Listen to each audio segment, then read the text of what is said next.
transição da etapa final, talvez, de uma pandemia, a gente foi meio que lançado a forceps no modelo de vivência e convivência remota, com o uso das tecnologias, e, sobretudo, na área educacional, tanto para Sim. quem trabalha quanto para o aluno, né, para o discente em si. Então, eu tenho já uma graduação na UFBA também, em Direito. Enfim, as expectativas são as melhores até para a gente. Eu sou muito, eu digo que eu sou muito analógico ainda nesse universo das tecnologias. Eu espero estar aqui para contribuir no que eu posso e muito mais ser ajudado, que eu acredito que é o fato. Obrigado, professor. Seja bem-vindo, Matheus. Eu achei engraçado, você usou uma expressão que você se considera analógico, e eu me lembro de uns 3 ou 4 anos atrás, bem antes da pandemia, eu conversava com uma professora que é amiga pessoal, e eu falava, professora, mas você é muito analógica, porque tudo dela era anotado, enfim, ela não usava muito aí Eu adoro anotar no papel, professor. eu também adoro. Mas assim, ela era exagerada, ela tinha verdadeira ojeriza ao usar qualquer dessas interfaces digitais que nós temos que às vezes facilita, né? Aí eu disse isso para ela brincando, e ela levou aquilo tão a sério que ela começou a estudar, pesquisar, tal, e hoje ela fala, hoje eu não sou mais analógica não, né? Ela me retorna isso, entendeu, Matheus? Dizendo que, e realmente, hoje ela se lançou aí dentro dessa área e conseguiu dar um salto quantitativo muito grande. Luiz até conhece ela, a professora Tatiana Luiz, da UFRB. Eu fiquei feliz, mas assim, o meu comentário não foi depreciativo na ocasião, assim como o seu tampouco foi agora, né, ao fazer essa autorreflexão. Muito bem, eu também gostei quando você colocou lá no mural, né? Nós temos um mural de autoapresentação, aqueles que ainda não preencheram lá no ambiente virtual, eu recomendo que o façam, que ele também é um espaço da gente se conhecer, né? Matheus colocou da necessidade, ele falou exatamente isso, né? Dos professores terem sido jogados, né? Lançados, né? Eu costumo usar uma expressão arremessados de forma emergencial para esse espaço digital, né? E é justamente esse um dos objetivos que nós pretendemos discutir no âmbito do nosso componente, viu, gente? Não somente esse aspecto, mas também nós preparamos um componente em que nós tenhamos algumas discussões e tenhamos também uma pegada um pouco mais maker, tanto que ao final do componente a ideia é que nós possamos montar um curso, né, preparar um curso, nós como grupo, ou a gente pode ver na ocasião, se nós vamos nos dividir cada grupo preparar, ou o grupo todo preparar um curso, para que nós possamos preparar um curso que tenha aí essas características específicas do ensino online, e nós discutiremos sobre isso. Mas muito bem, seja muito bem-vindo, viu, Matheus? Também quem não estava semana passada, depois os que estavam poderão falar brevemente. Vamos dar prioridade a quem não estava, né? Adriele e William, vocês podem falar, um dos dois? Bom dia, pessoal. Bom dia, professor. Bom Eu me dia. chamo Adriele, estou no quinto semestre do bacharelado interdisciplinar em saúde. Também estou com muitas expectativas, né, para essa matéria, principalmente aí, né, como o colega Matheus falou. Há uns 2 anos atrás, a gente já tinha, né, a tecnologia como um suporte na nossa vida, mas não nesse quesito, né, principalmente na universidade, que ainda é algo muito escasso. E justamente porque algumas infraestruturas, né, escolares já usam esse método. E eu acho que é muito interessante a gente entrar também nesse quesito para estar aderindo melhor, né? Se encaixando melhor como estudantes, talvez futuros também professores, né? Não sei. Uhum. Então, estou com muitas expectativas também. Tenho algumas dúvidas ainda, né, do que vai ser abordado na matéria, porque eu não estava na semana passada. Mas consegui dar uma lida aqui nas ementas, tudo certinho. Eu acredito que vai me surpreender ainda também. Ai, que bom. Seja bem-vinda, Adriele. Quem mais gostaria de dar uma palavra? William, Laísa, Luíse. Nós temos pessoas com nomes, a começar do meu, né? Eniel, né? Mas vamos lá. Quem gostaria de falar? Eu fui chegando agora, mas já vou me apresentar. Bom Por dia a favor, todos. Laís, por favor. Eu sou Vamos lá. Laísa, Eu sou mestranda em ESU, estou no segundo semestre, Mestrando aí? em estudos interdisciplinares sobre a Ah, universidade. ESU, tá, perfeito. ESU, isso, estou no segundo semestre.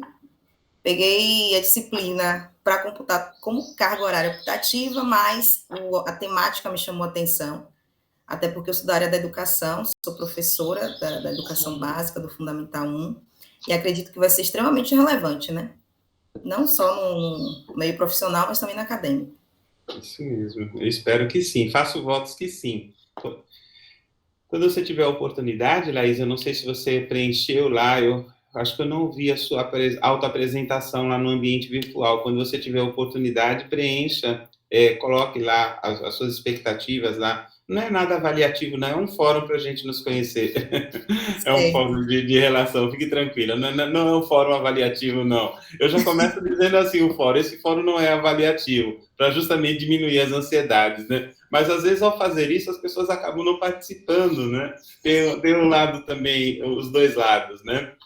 Muito bem, nós temos quem mais aqui que nós gostaríamos de conhecer? Eu gostaria de dar uma breve palavra. Eu posso me apresentar agora um pouco. Pode, por favor. Bom dia, eu sou Luíse, sou formada no bacharelado interdisciplinar em saúde, atualmente eu curso farmácia. Tenho pretensões de entrar no programa de pós-graduação do ESU e tenho muito interesse na área da educação em si, aprender um pouco mais sobre isso. Sempre foi uma temática que me atraiu muito. E eu tenho boas expectativas aqui com esse componente e espero aprender muito mais aqui, colaborar com a turma. Enfim, é isso. Tudo bem, Luiz. Seja bem-vinda, né? Você é orientanda da professora Tereza, não é? Isso, participo do grupo de pesquisa que ela orienta. Que bom, seja bem-vinda. Nós temos algumas pessoas da área da saúde, e vocês sabem que a área da saúde tem uma área de educação em saúde, né? Que ela é muito forte, né? E não podemos, e essas possibilidades da educação digital, elas vêm justamente complementar isso, acho que vai ser muito bom. Quem mais? Nós temos mais alguém que gostaria de dar uma breve palavra, uma breve saudação? Está Pode aberto ser. a todos. Oi, Cristiane, diga. Oi, bom dia. Meu nome é Bom Cristiane, dia. né? Sou formada em Educação Física pela UFRB, Centro de Formação de Professores. Estou no segundo semestre do ESU, sou orientada pelo professor Jorge e eu estou estudando sobre evasão no ensino superior nos cursos de licenciatura do Centro de Formação de Professores. Também sou servidora técnica administrativa aqui do centro. E eu tô com boas expectativas aí para o componente e espero aprender bastante em relação a essa questão da tecnologia, que para mim realmente é algo novo. Então vai ser bem interessante. Que bom, seja bem-vindo. Obrigada. Embora eu seja professor do ESU na UFBA, mas eu sou professor externo. Eu sou lotado na UFRB, viu, Cristiane? Eu sou professor da UFRB. Eu sou lotado em Cruz das Almas, no CETEC, Centro de Ciências Exatas e Tecnológicas. Ai, que E aí legal. acabamos que estamos. Você mora em Amargosa? Sim, eu moro em Amargosa, eu já trabalhei durante um período na Prograde. No meu Ah, que primeiro ano, fiquei massa. lotada na Pró-Reitoria de Graduação, e foi daí que surgiu, né, o meu desejo de estudar a evasão, porque lá eu fiz alguns Hum, estudos, levantamentos, e eu sempre tive essas inquietações. Que bacana. Que bom. Luiz, você é de Cruz das Almas, é? Olha só, né? Os nossos caminhos cruzando, né? Interessante. Sejam todos bem-vindos. Alguém mais gostaria de dar, mesmo os que falaram a semana passada, gostariam de dar uma breve palavrinha?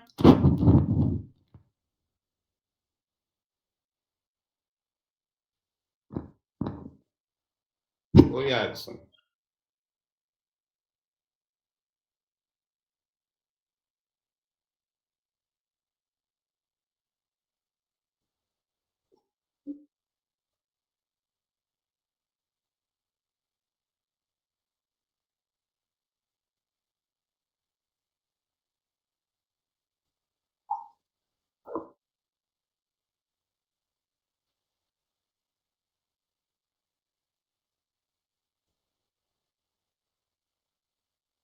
Por acaso sou eu, né?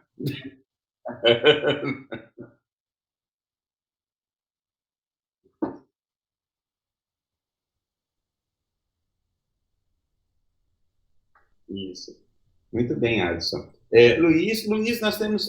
Luiz é um caso, ele é me orientando num outro programa que eu também sou professor, no programa da UFRB, e a pesquisa dele, ele vai estar fazendo uma pesquisa lá, o programa de educação científica, lá em Feira de Santana, ele está fazendo uma pesquisa justamente envolvendo as tecnologias digitais. Aí eu convidei, então ele é o nosso convidado aqui durante esse semestre, ele não é aluno regular, não é aluno da UFBA, mas ele é o nosso convidado para nos ajudar a brilhantar as nossas discussões, né, Luiz? Bom dia a todos.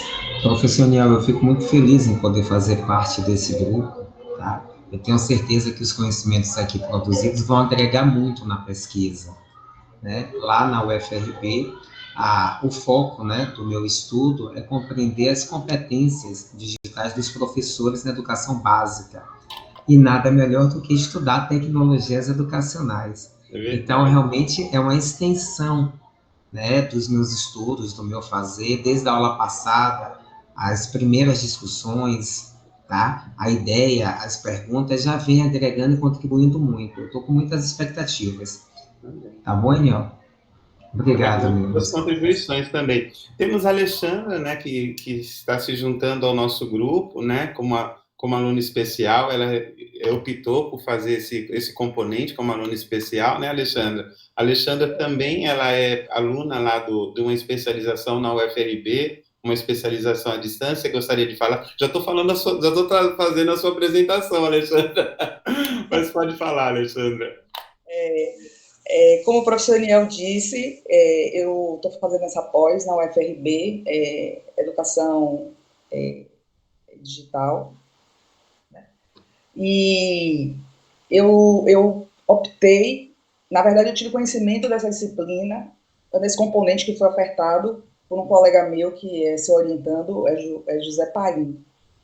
Raimundo, José Raimundo Paim. E aí Zé falou que tinha, e como eu me identifico com a temática, e a gente foi colega na graduação do curso de biblioteconomia, lá aqui na UFBA, e aí eu já estava com essa expectativa de ver possíveis caminhos para o mestrado. E essa semana eu tive uma aula falando sobre os objetos de aprendizagem digital. Eu espero que nesse componente eu já comece a fazer, eu já começo a fazer meus estudos para já deixar mais ou menos pronto o relatório para poder fazer esse objeto digital de aprendizagem. Isso, com a professora Tatiane, né? Exatamente. Acabei falando nela hoje, né? Tá vendo como o mundo é pequeno, né, Alexandra? O William, só faltou você. Você gostaria de fazer uma breve saudação, William? Não sei se você tem condições de abrir o microfone ou digitar no chat. Tá. Então, tranquilo, William. Não há problema, não. Você pode ir acompanhando as nossas discussões. Já achei aqui a apresentação dele. Obrigado, Adson. Fala que ele é servidor da UFBA na área de administração, tem 32 anos, e você também entrou como aluno especial e vai tentar a seleção regular como Alexandre. Já tem mais um aqui, Alexandre. E a disciplina, certamente, ele acha que vai ajudar muito aí na área administrativa, né? Pois ele atua. Bom, gente, então é isso. É bom, é importante nós fazermos esse primeiro momento de nos conhecermos. Nós somos um grupo pequeno, são 8 alunos, né, que nós temos aqui no curso, mais o professor Luiz, que é convidado, né? Então, ele vai acompanhar as nossas discussões. Então, eu pretendo, assim, desenvolver as nossas discussões ao longo do semestre, mais no formato de conversas mesmo. Então, selecionarmos alguns textos, comentarmos. Evidentemente, para essa aula de hoje, eu preparei uma apresentação para trazer alguns pontos que são fundantes no que diz respeito às tecnologias, mas, assim, eu não gostaria de toda a aula estar preparando a apresentação. Não por preparar a apresentação, para mim não há problema nenhum, mas eu gostaria de que nós pudéssemos ter muita participação, né? E eu gostaria que vocês também pudessem participar, ainda que não tiveram acesso ao conteúdo prévio, vocês possam participar ativamente, possam levantar dúvidas, e nós temos aí uma aula bem interativa. Esse é o propósito. Então, eu vou compartilhar com vocês a apresentação. Eu espero que dê tudo certo nesse compartilhamento, porque às vezes a internet ela nos deixa nos deixa com vergonha, né? Vocês sabem disso. Vamos aguardar um instantezinho o compartilhamento. Então, é a nossa primeira aula, né, propriamente dito, onde nós, tanto nessa aula de hoje, quanto na próxima aula, nós vamos tratar desse assunto básico, que são os fundamentos dessas tecnologias. Lembre-se que o nosso componente curricular, a temática dele, o tema dele, o título do componente é Tecnologias Aplicadas à Educação. E hoje eu vou trazer aí alguns conceitos, algumas questões relativas ao aprendizado. Aqueles que são da área da educação, com certeza, já sabem algumas das coisas que eu vou fazer, mas nós vamos trazer isso, tentando contextualizar isso nos próximos 40, 50 minutos no máximo, tentando contextualizar isso para a aplicação das tecnologias propriamente dito. Todos já conseguem ver, eu suponho, o slide, né, que eu preparei, né? Parece que pelo menos para mim está aparecendo aqui. Sim, como conseguimos, Daniel. Obrigado. Então, vamos lá. O primeiro ponto que eu gostaria, para nós iniciarmos o debate, eu gostaria de trazer aqui essa citação de Paulo Freire, num livro que eu gosto muito, que é o livro Pedagogia da Autonomia. Está até aqui comigo, olha, Pedagogia da Autonomia, Saberes Necessários à Prática Educativa. Num determinado momento do livro, lá na página 87, Paulo Freire faz essa seguinte declaração. E observe que Paulo Freire não é nosso contemporâneo em termos... Ele morreu no final dos anos 90, né? Então, ele não participou desse momento tecnológico. É óbvio que tinha outras tecnologias durante a vida dele. Mas observe o que ele diz aqui, olha. Nunca fui um ingênuo apreciador da tecnologia. Eu chamo a atenção para a palavra ingênuo, viu? Não a divinizo, de um lado, nem a diabolizo, de outro. Por isso mesmo, sempre estive em paz para lidar com ela. O que acharam dessa fala de Paulo Freire?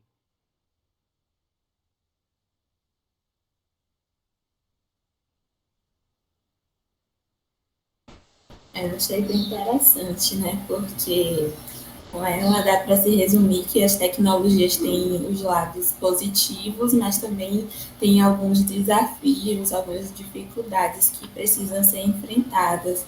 E por isso, estar em paz para lidar com ela é justamente saber lidar com esses dois lados.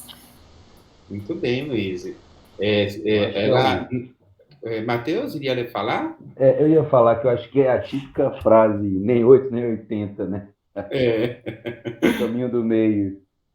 Exato. Nem defende, né? Não é ingênuo, e ao dizer que ele não é ingênuo, ele reconhece que ela também tem alguns problemas, né? Mas também tem algumas potencialidades, como o Luiz muito bem colocou, né? E é justamente com essa ideia central que eu gostaria de conduzir todos os nossos debates, tanto hoje quanto no transcorrer do semestre. Não vamos aqui fazer uma apologia às tecnologias como sendo aquele remédio, né, para todos os males, é a salvação da educação. Não.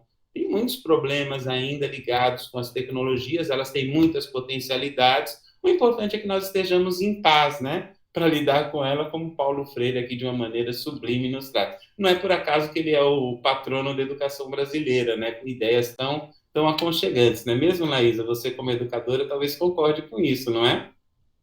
Isso mesmo, Bruce. Muito bem.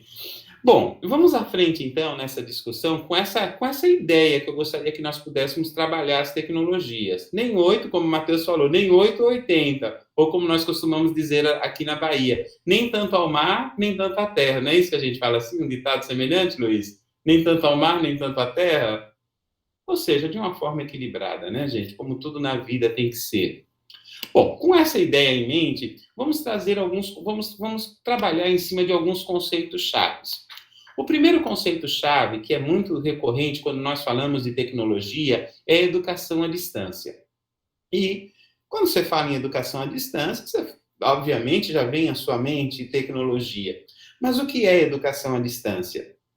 Se nós pegarmos os teóricos que abordam isso e a própria legislação que aborda a educação à distância, ela diz claramente que a educação à distância ela se instaura quando professores e estudantes eles estão desenvolvendo atividades educativas de ensino e aprendizagem em locais distintos.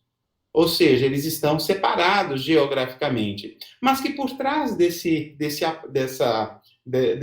fazer pedagógico separado geograficamente, existe aí um planejamento, existe a utilização de tecnologias, existe também um aparato que dá subsídio a isso, no sentido de uma equipe que trabalha o material didático, de uma equipe de tutoria, e vocês sabem que a educação à distância, ela funciona nesse molde, né? Normalmente ela é massiva. O que é massiva? Nós não temos na educação à distância, por exemplo, turmas como nós temos agora. Nós estamos aqui com 8 pessoas, mais Luiz, 9, quer dizer, nós estamos aqui num total de 10, né? 11, na verdade. 10 pessoas, desculpa. 10 pessoas aqui na nossa discussão.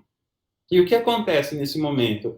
É um processo diferente. Aqui nós não podemos classificar necessariamente. O fato de nós estarmos distantes, porque nós estamos efetivamente distantes, não enquadra o que nós estamos fazendo agora como uma efetiva educação à distância, porque a educação à distância ela tem um princípio da massividade. Vou dar um exemplo bem claro. A Alexandra, ela está num curso, que é um curso de especialização, né, Alexandra? O curso de especialização em educação e tecnologias digitais, e esse curso de especialização, ele é ministrado na modalidade à distância. Ele foi ofertado, sabe para quantos estudantes? Sabe quantos estudantes tem na turma de Alexandra? Quantos entraram? Você lembra, Alexandra? Não sei, 800, não sei. Não, menino, não foi tanto assim, não. Eu estou fazendo um sabatinho. 300. Foram 150 vagas ofertadas. Você imagine um professor dar uma aula para 150 alunos, né? Então, obviamente que isso nós estamos falando de uma educação massiva. Esses alunos são divididos em polos de EAD. Então, nós temos a instituição central, a instituição que emana os conteúdos, que faz todo o planejamento. Estou falando de educação à distância, viu? Que faz todo o planejamento, que cuida dos ambientes virtuais, que contrata os tutores para cuidar desses grupos menores de alunos que são alocados nesses polos. Esses polos, eles estão divididos em cidades específicas, ou seja, tem todo um modus operandi diferenciado. E, obviamente, a educação à distância, ela não possibilita esse nível de interação individual como nós estamos tendo agora. De eu, por exemplo, chamar uma pessoa por nome, vocês vão de convir. Porque, olha, se estou dando uma aula, ela tem também aulas síncronas na educação à distância. Só que é muito complicado para o professor fazer essa aproximação que nós estamos fazendo agora, essa aproximação mais intimista, porque ele não está falando com 9 pessoas. Às vezes está falando com 40, com 60, com 100. Vocês conseguem perceber? A educação à distância, ela tem aí algumas características que dão esse viés da educação à distância. E às vezes as pessoas confundem. Por quê? Porque nós temos hoje o que nós chamamos, né, de duas modalidades, né? Exato, Luiz, ela tem a sua metodologia própria. Na legislação atual da educação, nós temos duas modalidades de ensino, a modalidade presencial e a modalidade da educação à distância. Eu concordo, se vocês fizerem críticas, né, e a gente pode fazer críticas sobre isso, de que essas duas modalidades não atendem tudo, porque nós temos outras coisas aí nesses meandros, né? Por exemplo, nós tivemos, com o início da pandemia, há 2 anos, né, nós tivemos aí a implementação do que as instituições chamaram de ensino remoto. O que é o ensino remoto? Podemos dizer que o ensino remoto é educação à distância? Se você partir do princípio que educação à distância é tudo que se faz quando as pessoas estão separadas geograficamente, poderia dizer que sim. Só que não é isso. Educação à distância não é só você estar separado geograficamente, é você ter uma estrutura de planejamento, você ter uma estrutura de pessoal que dá apoio, e no ensino remoto, basicamente, não tem nada disso. Porque o que nós temos? O ensino remoto, para começar, ele é emergencial. Nós temos o professor, efetivamente, que está à frente dos seus alunos, tomando todas as atividades de mediação pedagógica, e o que o ensino remoto faz? Ele pega aquilo que o professor faria presencialmente, na maior parte das vezes, e transpõe, faz uma transposição do que ele fazia exatamente no presencial para os espaços digitais, Ou, às vezes, o ensino remoto necessariamente não precisa ser nos espaços digitais. Eu conheço experiências, por exemplo, no bairro da Paz, teve uma escola que, nesses tempos de pandemia, ela utilizou a rádio. Sabe aquela rádio comunitária que tem na maior parte das comunidades, né? Aquelas rádios que tem os alto-falantes nos postes. Então, os professores transmitiam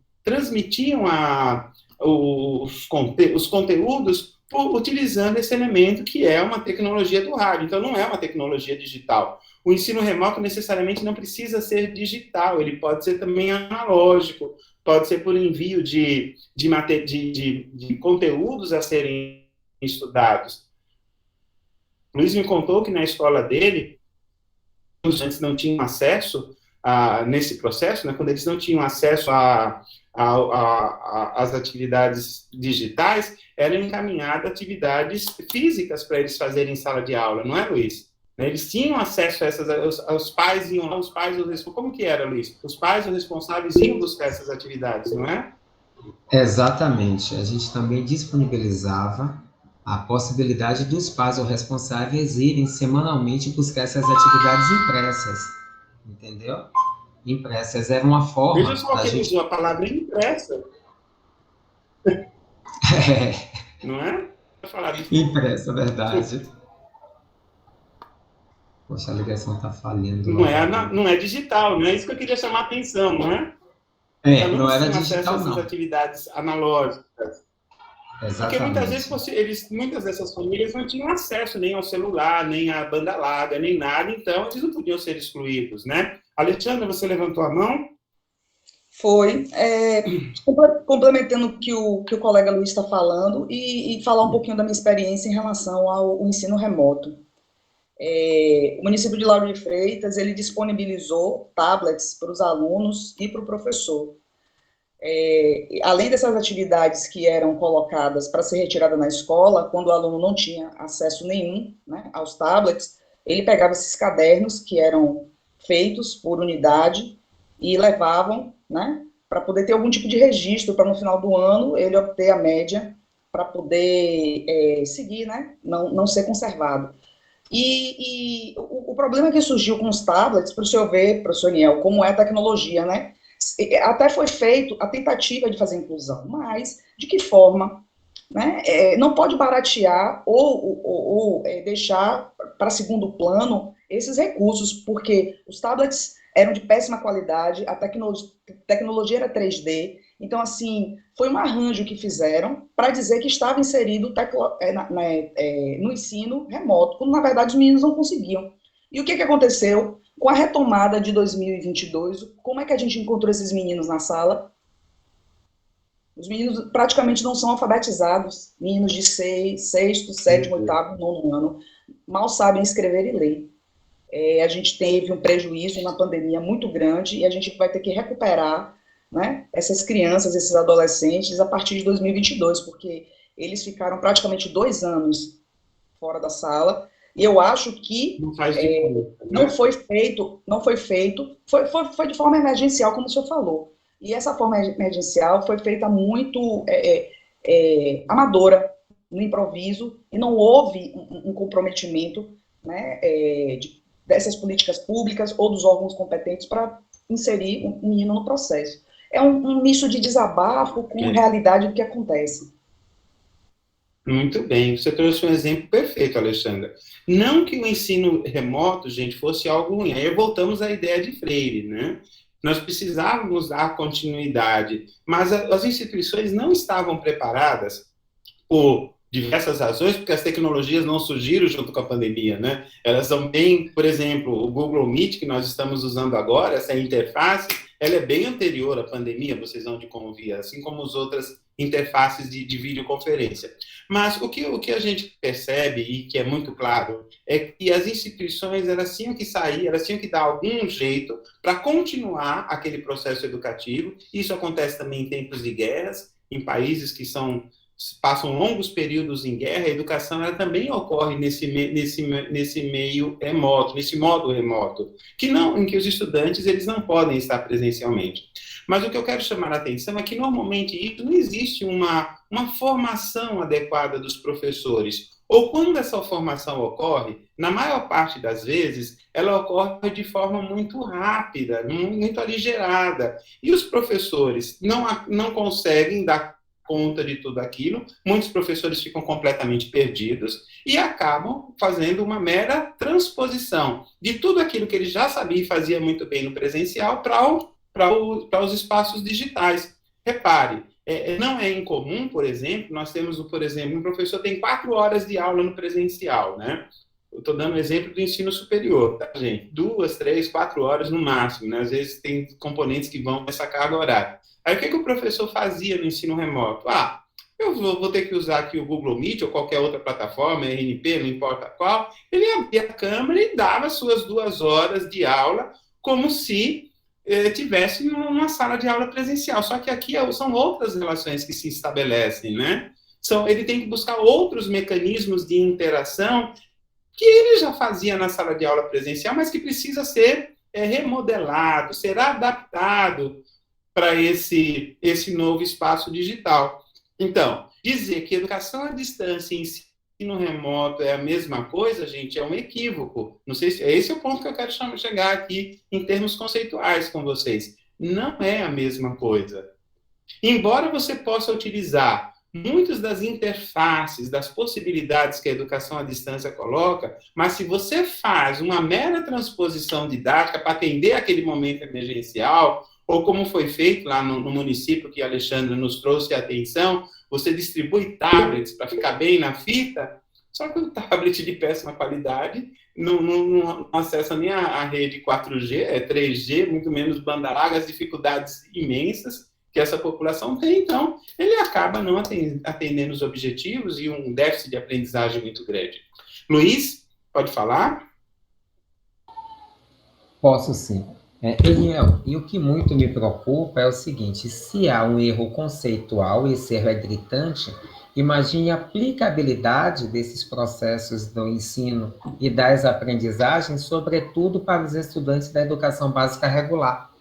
Se os próprios educadores, né, as próprias instituições de ensino ainda não conseguem, né, compreender esse conceito do que seria educação à distância e do ensino remoto, né, a aplicabilidade poderia ter consequências, e certamente em muitos casos houve consequências desastrosas, coadunando aí com o que a colega disse, nesse processo de talvez paralisação, né, da alfabetização propriamente dito, né, nos processos da leitura, da escrita, da alfabetização e letramento, etc, etc. Essa contribuição, Emil. Perfeito, obrigado, Luiz. Bom, gente, então, olha, há um erro há uma confusão conceitual, vamos dizer assim. Agora, eu quero deixar bem claro, não significa que o ensino remoto, ele por si só é ruim, ele não é ruim. Ele pode ser melhorado, ele pode beber na fonte, por exemplo, do que o ensino online, eu vou falar agora sobre o ensino online, a educação à distância tem feito, e melhorar, potencializar isso. Só que isso não foi feito. Na maior parte das vezes, nós tivemos professores que ligavam as suas câmeras e falavam o tempo todo, sem pouca ou uma mínima interação. Por outro lado, os estudantes também, nós temos 25% da população brasileira sem acesso à internet, então esses automaticamente excluídos, outros incluídos, mas com uma banda larga um pouco capenga, ou acessando pelo celular, pelos seus smartphones, com todas as dificuldades de dados que dá. Então, perceba, nós tivemos uma situação realmente emergencial, por isso que é ensino remoto emergencial. Mas nós temos um outro conceito que eu gostaria de trazer atenção, que é da educação online, ou alguns chamam de educação digital. Esse processo, gente, é também uma educação à distância, mas ela tende a ser uma educação à distância com grupos menores, em que tem uma grande interatividade e cocriação entre os pares. Existe uma pequena diferença né? Alguns autores dizem que sim, outros dizem que é educação à distância. Efetivamente, ela está no espaço da educação à distância. Só que ela trabalha a educação online ou educação digital. A ideia é que você possa trabalhar com grupos menores de pessoas, esses grupos menores interagindo entre si, fazendo cocriação de conteúdos, promovendo e tendo aprendizado, ensinando e aprendendo concomitantemente.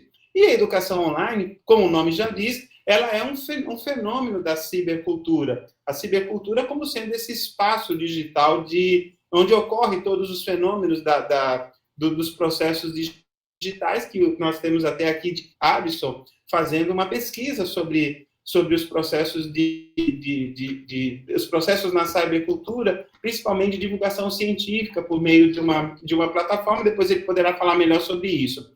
Mas é importante nós entendermos que a educação digital ou o ensino online, ela também é um outro conceito que nós precisamos ter claro.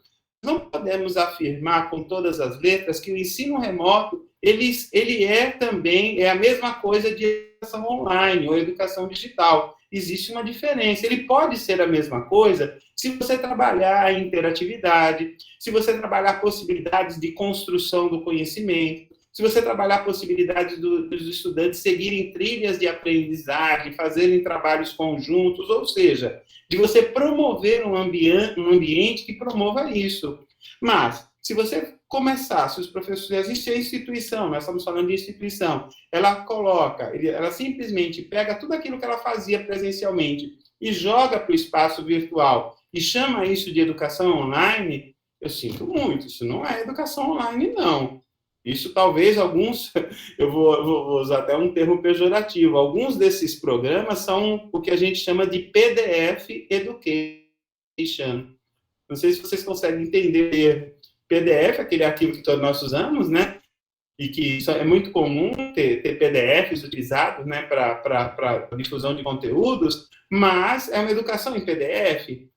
Onde já se viu isso? Cadê a interação? Cadê a cocriação e a coparticipação? Que a cibercultura nos permite que isso ocorra. Vocês concordam, né? A cibercultura, esse espaço digital, ele tem tantas potencialidades de cocriação e de construção de conhecimento, que se nós ficarmos reduzidos somente a uma aula expositiva do professor, ou uma aula em que o professor vai simplesmente ser o grande mentor de toda aquela aprendizagem, nós perdemos todas essas potencialidades.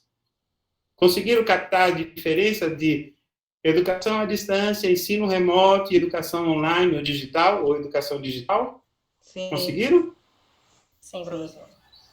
Ficou claro, né? Eu estou trazendo esses conceitos porque eles são muito próximos, viu, gente? E as pessoas que não conhecem fazem uma confusão miserável desses conceitos. E ainda tem um outro conceito, gente, como se não bastasse, o que não nos falta são conceitos, né?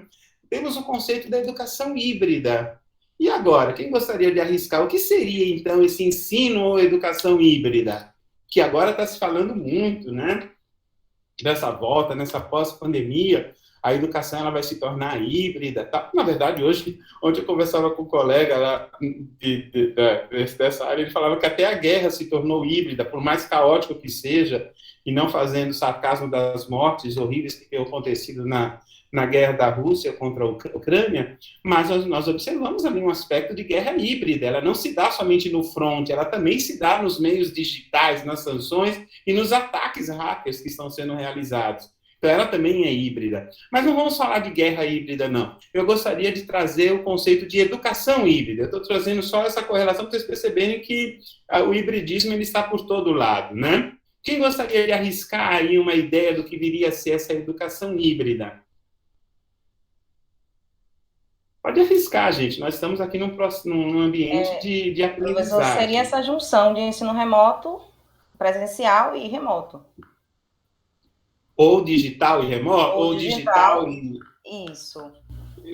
Não podemos dizer isso, Laís? Podemos, né? Poderíamos pegar, digamos assim, os teóricos do hibridismo, gente, não é novo. Isso começou... Nós temos ideias de hibridismo desde 2010, para vocês terem uma ideia.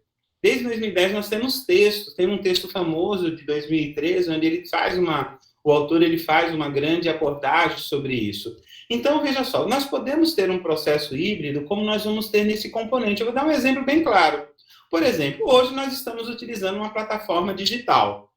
Nós estamos, todos nós, nos nossos lugares espaçados, né? Espaços geograficamente, dispersos geograficamente, melhor dizendo, tal. Estamos reunidos aqui no ambiente virtual, vocês estão participando, tal. Só que na semana que vem nós temos um encontro presencial, não é?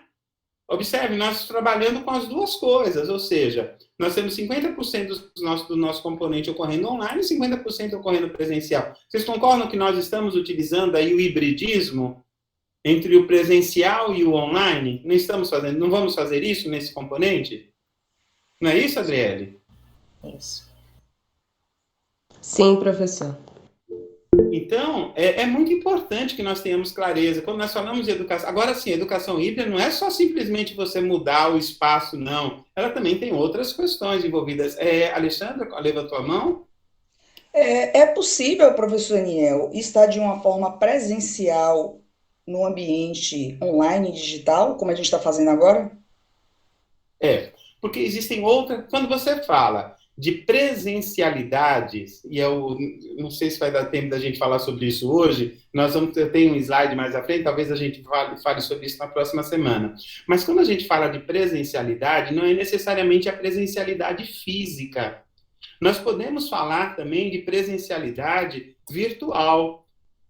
No exemplo que eu dei inicialmente, era uma presencialidade física, mas nós podemos ter, repare na seguinte situação, em que vocês estão desenvolvendo atividades em grupos, estão fazendo leituras, estão fazendo diversas atividades educativas, seguindo aí uma trilha de aprendizagem, e num determinado momento nós temos um encontro online.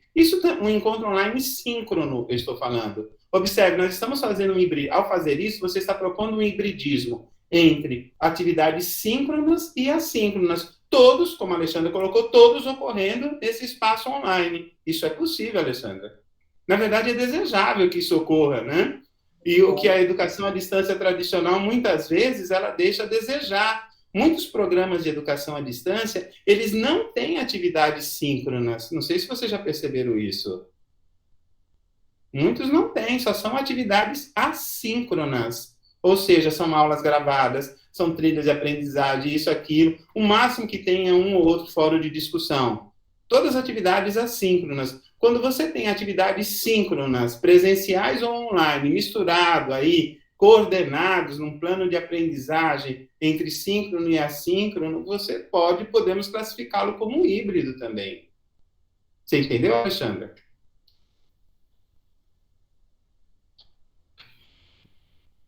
Alô? Alô? Acho que sim, né? Ficou claro. Minha clareza é essa mesma, isso eu Tranquilo. Que às vezes eu acho que às vezes a gente fica com medo de perder o sinal da internet. Começou a chover aqui, vocês sabem que quando chove, o sinal da internet também ele é sensível, né, a esses elementos, né? Bom, e os dois últimos conceitos que eu tenho aqui nesse slide é o conceito de TIC, Tecnologias de Informação e Comunicação, e TDICs. Talvez alguns não conheçam essa expressão, Tecnologias Digitais de Informação e Comunicação. Alguém gostaria de arriscar uma diferença desses dois conceitos-chave? Alexandra, levantou a mão? Na terminologia, eu não estou me recordando agora. Mas, assim, a gente tem os ambientes como cibercultura, de fazer as transmissões, e o outro são, junto com os equipamentos, com o esporte físico, a gente tem as linhas de transmissão, e no outro a gente tem todo um aparato, que seria o conjunto de o uso de todas as tecnologias. Uma boa ida. Quem mais gostaria de arriscar? Historicamente, nós sempre falamos de TICs, né? Sempre falamos de TICs historicamente, mas nos últimos anos, e eu falo nos últimos 5 anos, é algo bem mais recente, está surgindo essa outra expressão que não é só TICs, são TDICs, tecnologias digitais. Então, percebam que as tecnologias de informação e comunicação, elas abarcam, como as TICs propriamente dito, elas abarcam um conjunto bem maior, como a Alexandra muito bem colocou. Então, por exemplo, Quando nós estamos numa sala de aula, vou dar um exemplo, numa sala de aula, e nós utilizamos um projetor multimídia, ou que nós chamamos de data show, né?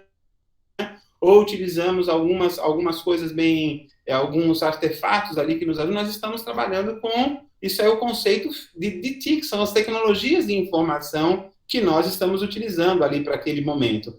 Mas quando nós trazemos outros elementos da cibercultura, por exemplo, nesse momento nós estamos utilizando uma transmissão via Google Meet, então nós estamos utilizando um artefato da cibercultura, que é aí a transmissão em tempo real dessa aula, né?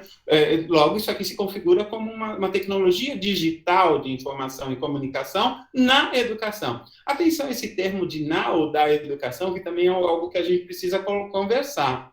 Às vezes, a gente fala de tecnologias educacionais da educação, porque elas foram planejadas, elas foram projetadas para seu uso na educação. Por exemplo, o Moodle é um ambiente virtual de aprendizagem, assim como os outros ambientes virtuais de aprendizagem, Blackboard e tantos outros que existem, eles são tecnologias digitais da educação, porque eles foram feitos exclusivamente para os processos educativos. Não importa se esses processos educativos são da educação básica, superior ou de educação de espaços não formais, né? Não escolares, digamos, né? Ou outro tipo de processos educativos que nós utilizamos. Mas é educação. Agora, se eu pego, por exemplo, essa interface que nós estamos usando agora, ela foi projetada especificamente para ser utilizada na educação? Não foi. Ela foi projetada para reuniões em gerais, né? Nós estamos utilizando aqui como um espaço de sala de aula virtual. Mas aqui isso foi projetado para ser um espaço de sala de aula virtual, gente? Não foi. Não foi não. Não foi, né? Ele precisa até de algumas mudanças para ser, né? Não é? Mas nós adequamos bem, né, Luiz? Ele passa, Nel, a ser adequado e, de repente, é algo bem interessante, como é que nessa crise social, né, sobretudo pandêmica, os espaços eles passam a ser reformulados, né? Pensar o WhatsApp, por exemplo, talvez o que fosse mais elementar, como uma ferramenta, um instrumento pedagógico, era imaginável há 2 anos atrás. E hoje, Luiz, eu recebi no meu WhatsApp recentemente uma proposta de um curso realizado totalmente via WhatsApp. Entendeu? Pensou? Então, o WhatsApp, ele não é? Observe, ele não é um ambiente virtual de aprendizagem, mas ele foi adaptado. Logo, ele não é uma tecnologia da educação, mas ele é uma tecnologia aplicada à educação. A gente tem que tomar muito cuidado com essas terminologias do da ou na, porque senão você acaba falando alguma bobagem, né? Não é? Por isso que essas tecnologias digitais de informação e comunicação, elas são essas tecnologias gerais, que podem ser adaptadas e muito bem utilizadas na educação. Nós temos exemplos maravilhosos do Instagram sendo utilizado na educação, do Facebook, do WhatsApp e tantas outras redes sociais, mas elas não foram projetadas para isso. Mas elas têm a sua potência, têm a sua potencialidade, não é? Isso é importante nós deixarmos claro. Alexandra? Pegando o gancho aí rapidinho para não sair do foco, mas eu acho pertinente, do ano de 2014, não era tão difundido assim a questão da cibercultura do ciberespaço. E para eu ter uma proximidade com os meus alunos da educação profissional, eu criei grupos no Facebook. E lá no Facebook, esses grupos, a gente trabalhava todo tipo de compartilhamento, né? Mídia, vídeo, podcast, imagens, abria fóruns de discussões para que eles estivessem naquele ambiente online fazendo uso dos recursos de forma presencial, analógica, e de forma virtual lá no Facebook. Então, o Facebook, eu queria dar uma cara totalmente pedagógica e mostrei a ele, na época, que não existia Instagram ainda, que havia a possibilidade de usar uma rede, que era muito acessível aos jovens, e eu chegaria muito mais rápido no assunto com eles, através dessa, digamos, um ambiente informal de aprendizagem que eu usei, que foi o Facebook. Na época, eu tive resultados, assim, bastante satisfatórios. Então, nesse sentido, o Facebook ele foi uma TDIC, né? Concorda, Alessandra? Uma tecnologia digital de informação e comunicação aplicada à educação. Porque as TDICs podem ser aplicadas ou não à educação, né? A minha motivação veio daí, professor Aniel, porque assim, eu não tinha teoria, mas eu tinha uma prática incrível. E assim, eu usava poucos referenciais teóricos para desenvolver as minhas aulas. Aí, a partir daí que eu comecei a ler muito Levi, mas eu não tinha, era muito autodidata. A partir daí que eu fui fazendo a trajetória toda na educação digital, né, em todos esses ambientes. Que bom, excelente, né? Foi bom, isso despertou, né? Como Paulo Freire diz, isso despertou a sua curiosidade epistemológica, né? Usando as palavras de Freire. Muito bom. Bom, gente, esses conceitos são básicos aí, ó. Eu nem pretendia me demorar tanto, mas foi bom a gente ter ido um pouquinho mais além nessas ideias para que vocês também possam buscar outras fontes, porque nada é finito aqui. E também a minha ideia principal é que a gente possamos alinhar, né? Para que a gente não venha a utilizar um como sendo, por exemplo, educação remota como sendo sinônimo de educação online. Não necessariamente, né? Pelo que a gente pôde discutir aqui nesse slide. Nós temos aí também, avançando aqui, nós temos aí esse slide que eu acho que, independente da terminologia usada, esse slide aqui é fantástico, né? Porque não importa se é presencial, se é à distância, se é híbrida, se é remota, nós estamos falando do quê, gente? De educação. Vocês concordam com isso? Nós estamos falando de educação, de fazer com que as pessoas elas alcancem sua autonomia, alcancem sua capacidade criativa, que elas se posicionem enquanto cidadãos, né, como pessoas críticas, sobretudo como pessoas críticas numa sociedade em que tem buscado podar as pessoas. Agora, se esse processo educativo, observe, se esse processo de educação, não importa se na educação básica, na educação superior, ela for interativa e com o suporte das tecnologias digitais, vocês concordam que isso poderá ser muito melhor potencializado? É óbvio que nós voltamos à ideia de Freire. Nós não vamos divinizar as tecnologias, nem tampouco diabolizá-las, né? Mas colocá-las dentro de uma balança que podem sim, olha, elas podem ser úteis. A Alessandra já colocou aqui um exemplo, não é? de utilizar, por exemplo, na época, em 2014, o Facebook. Nós, por exemplo, eu convidei vocês para que nós tenhamos um grupo de WhatsApp do componente. Aí vocês talvez falem, mais um grupo, eu também detesto o grupo, gente. Mas a proposta é a seguinte do nosso grupo, é que seja um espaço onde a gente possa trocar informações rápidas. Por exemplo, hoje de manhã alguns não estavam conseguindo achar o link, eu já joguei lá no grupo, ou seja, é um grupo de rápidas informações ou de dúvidas pontuais. Esse grupo, vocês poderão, eu coloquei o link de acesso no ambiente virtual, lá no mural de avisos, aqueles que desejarem, porque não é obrigatório a participação, aqueles que desejarem, é um espaço onde nós temos um espaço adicional que complementa os ambientes que nós estamos usando. Aí eu gosto muito de Sara Dias Trindade, que é uma amiga minha lá da Universidade de Coimbra, que também atua nessa área de pesquisa, na área de tecnologias. Ela chama isso de ecossistema de aprendizagem. Ela pegou até a palavra da biologia, né?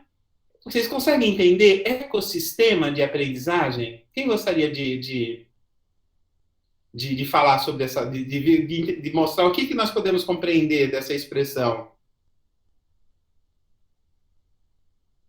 Vocês já perceberam que eu gosto que vocês participem, né? Não adianta entrar na aula e fazer outra coisa, porque não vai rolar não, viu, gente? A necessidade de participar, viu? Ecossistema de aprendizagem. O que vocês entendem por isso? Eu gostaria de comentários. O professor pensa que seria uma rede, é como se fosse uma rede, né, para fazer com que, de fato, esse processo de aprendizagem dê certo. Porque ele não acontece de uma forma apenas, como a gente viu aqui. E não vai ocorrer somente por meio de uma aula, né, Laís? Uma aula online ou presencial. Exato.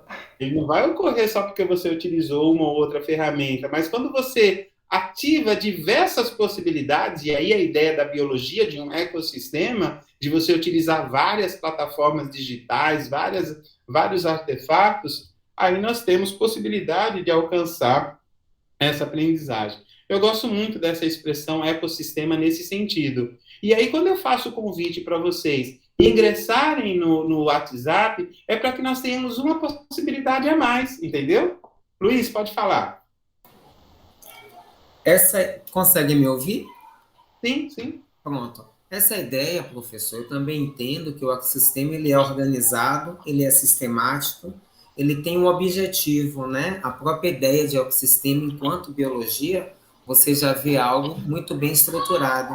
Então, aos meus olhos, o ecossistema de aprendizagem, ele vem para possibilitar não só a uma pessoa, mas as mais diversas pessoas envolvidas naquele ambiente, a possibilidade confiável e confortável, né, da propagação dos próprios processos de aprendizagem, né, de maneira contemporânea.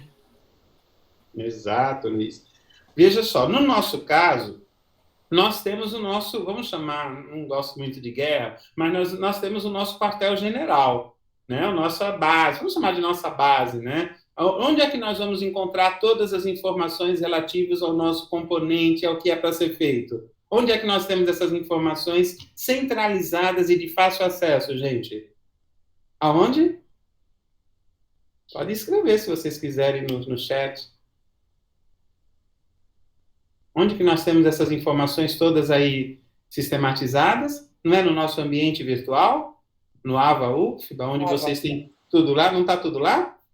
Então, lá é o nosso quartel-general, podemos dizer, não é? Onde nós fazemos o arriar das malas, né? O local onde nós fazemos o arriar das malas, ou seja, onde nós temos tudo. Só que nós não precisamos ficar só presos lá. Por exemplo, agora nós saímos do AVA, não estamos utilizando aquela ferramenta que o AVA tem, do Big Blue Bottom, né? Porque o Big Blue Bottom, ele tem uma série de problemas, ele trava toda hora. Nós optamos por usar uma outra ferramenta para essa aula síncrona. Vocês perceberam?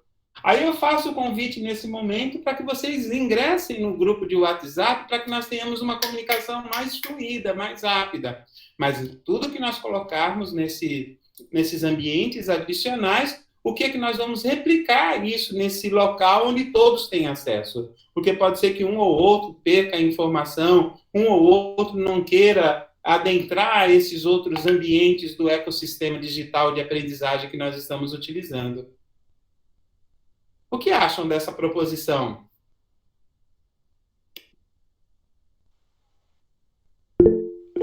Eu acho, eu posso aderir tranquilamente, apesar de ter alguns grupos, né, grupos mais variados possíveis, mas em se tratando da disciplina, a gente vai estar em contato, como é uma linha de transmissão, a gente pega muito rápido, né, o que tiver lá, e aí já pode divulgar, já pode falar. Eu mesmo tive dificuldade de estar aqui na aula agora, porque estava sem acesso ao link, então, de forma imediata, o senhor apareceu para mim, eu estou aqui. Então, é uma lista de transmissão rápida, eu acho que não tem problema mais fluida, né? Mais rápida. Não é para a gente ficar passando aquelas mensagens de tudo e tudo mais, né? Do dia a dia. É mais para nós termos uma comunicação rápida. E eu tenho uma notícia para vocês.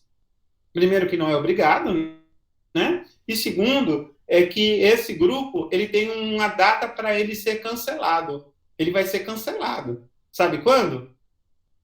No último dia de aula. Nós pegamos os nossos contatos e simplesmente não há necessidade de mais ter o grupo, vocês concordam? Em 5 de julho, esse grupo ele desaparece. Ele será cancelado. Porque ele já atendeu o seu objetivo, vocês concordam? Bom, gente, eu teria mais coisas para nós falar, mas nós já estamos indo para os momentos finais, então eu vou guardar essas coisas aqui para nós abordarmos na nossa próxima aula. E eu gostaria de ir diretamente para um outro slide, que eu gostaria agora de uma participação de vocês. Eu vou até colocar aqui. Eu gostaria que nós pudéssemos construir juntos, e agora eu vou precisar realmente da participação de todos, para que a gente pudéssemos aproveitar esses minutos finais para a construção do que eu chamo de uma nuvem de palavras, né? Então, a pergunta, eu vou colocar aqui no chat o link para vocês acessarem essa nuvem de palavras, e aqui, a Luiz está perguntando se eu vou disponibilizar. Sim, eu vou colocar no nosso quartel-general, lá no ambiente virtual, viu, Luiz? Eu vou deixar tudo lá, essa apresentação de hoje. Mas, nesse momento, eu quero que vocês acessem esse link aqui, para que a gente possa fazer uma construção de uma nuvem de palavras aqui. Eu gostaria que todos pudessem colocar uma ou duas palavras respondendo aí esse questionamento-chave. O questionamento é que palavras nos remetem ao ensino online com o suporte das tecnologias. Vamos lá. Deixa eu ver se vocês já estão conseguindo acessar o link. Nós já temos uma pessoa aqui que eu vou aqui fazer a mudança para a gente colocar aqui em tela, para a gente ver o que... Vocês podem colocar, ter mais do que uma palavra, né? Eu vou trocar aqui o compartilhamento para a gente ver como que essa nuvem está sendo formada, tá?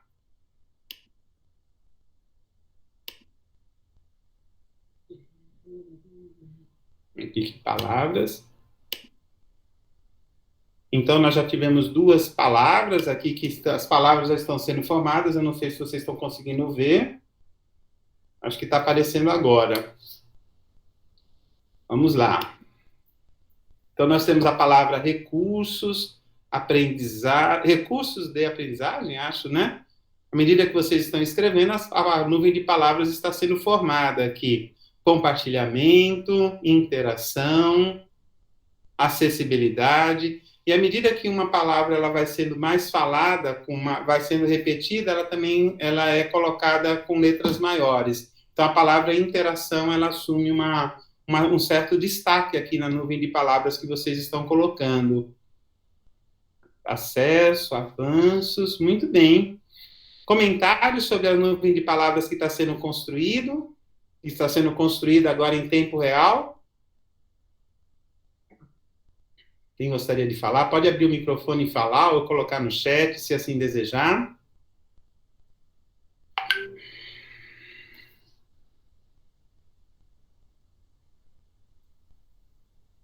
Ninguém quer falar?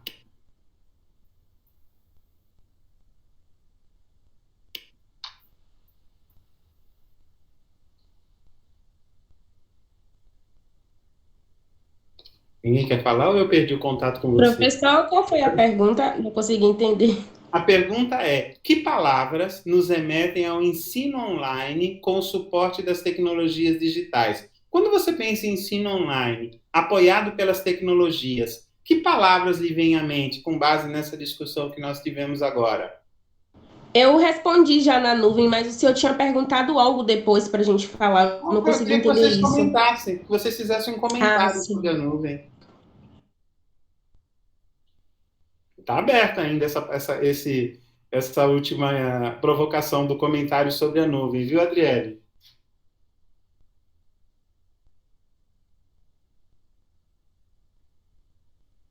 Acessibilidade, interação, EAD, avanços, compartilhamento.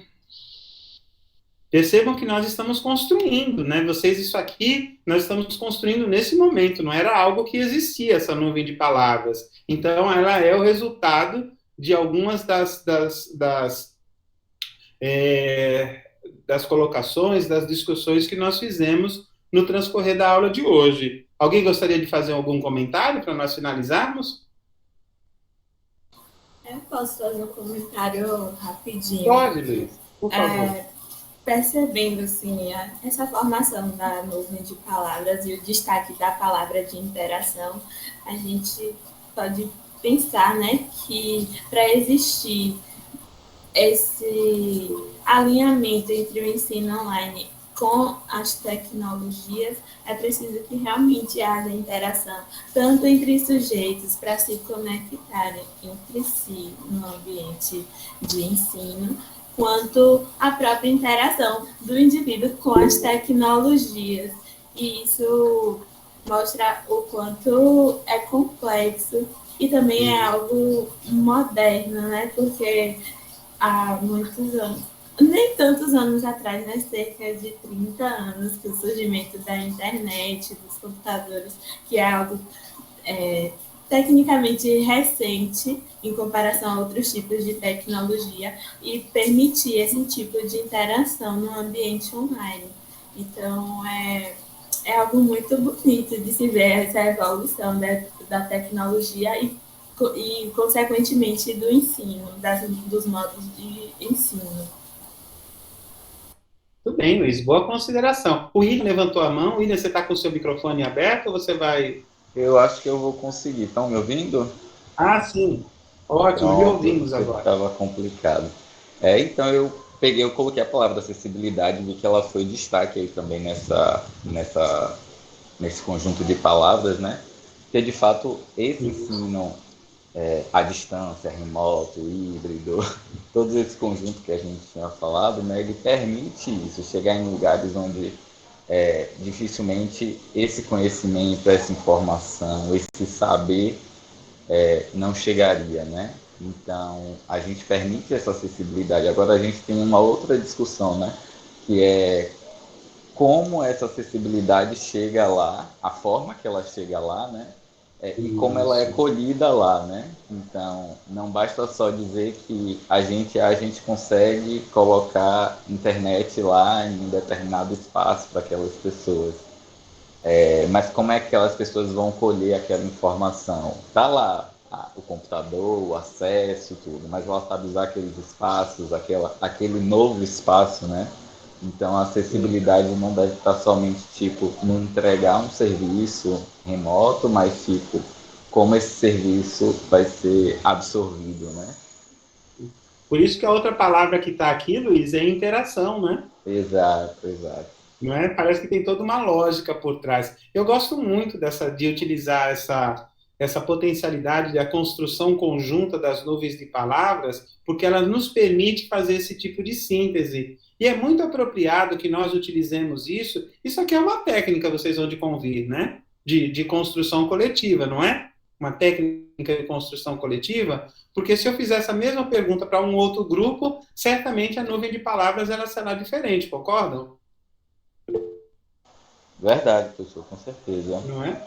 E ao mesmo tempo que é uma técnica de construção coletiva do conhecimento, ela também tem a interação. Vocês concordam que ao utilizar essa técnica aqui, de convidar vocês, nós não estamos interagindo nesse processo? Muita interação, né?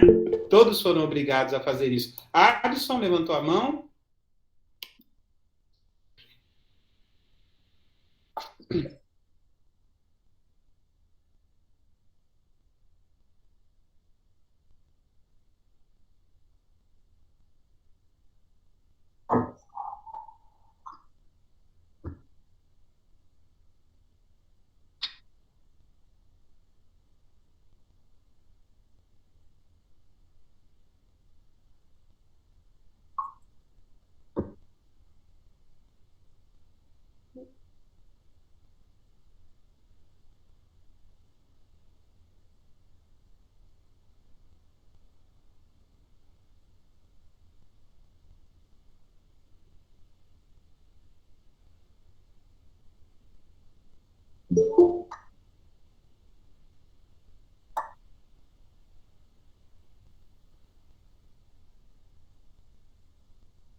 É verdade.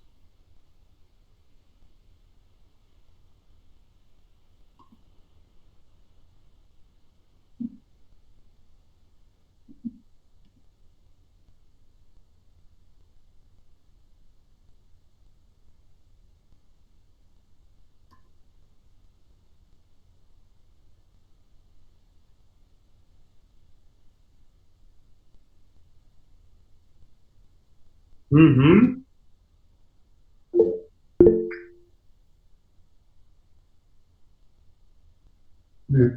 Mas por isso que foi apropriada essa palavra acessibilidade, né?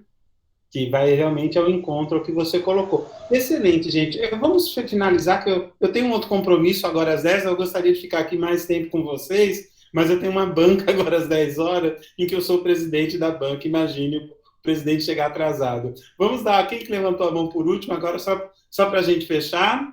William, você levantou? Quem foi que levantou a mão por último? Não, foi o professor, eu ia você falar. Já falou, né? Mas tá tudo bem, tá de boa. Tá tranquilo, então. Então, gente, olha, nós vamos encerrar nossas discussões de hoje por aqui. Eu gostei muito dessa possibilidade e é justamente isso que eu gostaria que nós tivéssemos nas nossas outras aulas. Na próxima semana, a nossa aula é presencial, vocês sabem, né? Nós estaremos reunidos lá no pavilhão de aula 3, na sala, já vejo aqui o número da sala para vocês, a sala 101, se eu não me engano. Não, desculpe, sala 110. Então, é o PAF 3, sala 110. O horário é das 9h45 às 11h30.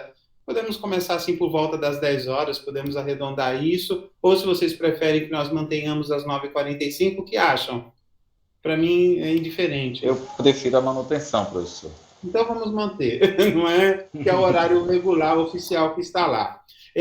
Então, nós estaremos lá das 9h45 até as 11h30, nós vamos ter uma roda de conversa. Nessa semana, eu gostaria que vocês fizessem uma atividade, que é a atividade 2, que está lá atividade 1, desculpe, que está no ambiente virtual de aprendizagem. Vocês deverão acessar aí o ambiente virtual, deixa eu colocar aqui em tela. Essa atividade, ela basicamente complementa as nossas discussões, vocês fazerem a leitura desse capítulo 6 do livro de Tony Bates, né? Os links de todos, o material, ele está aqui, e a partir desses links eu gostaria que vocês montassem um mapa mental das principais discussões que o autor traz ao longo do capítulo. E aí vocês vão postar esse mapa mental aqui, né, nesse link, e nós vamos ter uma discussão. Então, a ideia é que todos possam fazer esse mapa mental e comentar o mapa mental do colega. Se vocês tiverem alguma dúvida sobre o que é mapa mental, como fazer mapa mental, eu coloquei aqui 2 artigos, um artigo que explica basicamente os conceitos do mapa mental e como fazer, e um outro que é uma espécie de um tutorial sobre como vocês fazerem o mapa mental utilizando um desses aplicativos que são recomendados aqui no item 2. Embora aqui nós temos 2 aplicativos recomendados, não significa que vocês precisam usar esses. Vocês poderão utilizar qualquer outra interface digital que tenha facilidade. E a ideia é que na próxima aula nós possamos abrir esses mapas mental que vocês vão produzir e fazermos uma discussão, terminarmos essa discussão que nós temos no primeiro momento e no segundo momento vocês mostrarem aí essas produções que foram realizadas, né, numa roda de conversa. Conseguiram compreender? Sim. Sim, professor. Tá bom? Então, gente, nós paramos por aqui. Passou rápido o nosso tempo, né? Eu gostaria de agradecer aí a participação de vocês. Foi muito bom nós termos essa interação, tanto no transcorrer das nossas discussões, como também na construção aí dessa nuvem de palavras, né? Utilizando aí essa metodologia. E, basicamente, as nossas discussões ao longo do semestre, elas vão ter essa toada, né? Essa toada da interação, dessa construção do conhecimento. Então, sucesso para vocês. Se vocês tiverem alguma dúvida, eu estou à disposição para nós dirimirmos alguma dúvida. Se não, nós poderão me mandar alguma mensagem pelo WhatsApp ou entrar em contato via e-mail. Vocês têm os contatos todos. Pode ser? Tudo bem, professor. Tá bom, então, gente, bom dia a todos e todas, boa semana para vocês e nos vemos aí na próxima semana, tá bem? Um abraço a todos. Obrigada, até a próxima semana. Tchau, até a próxima.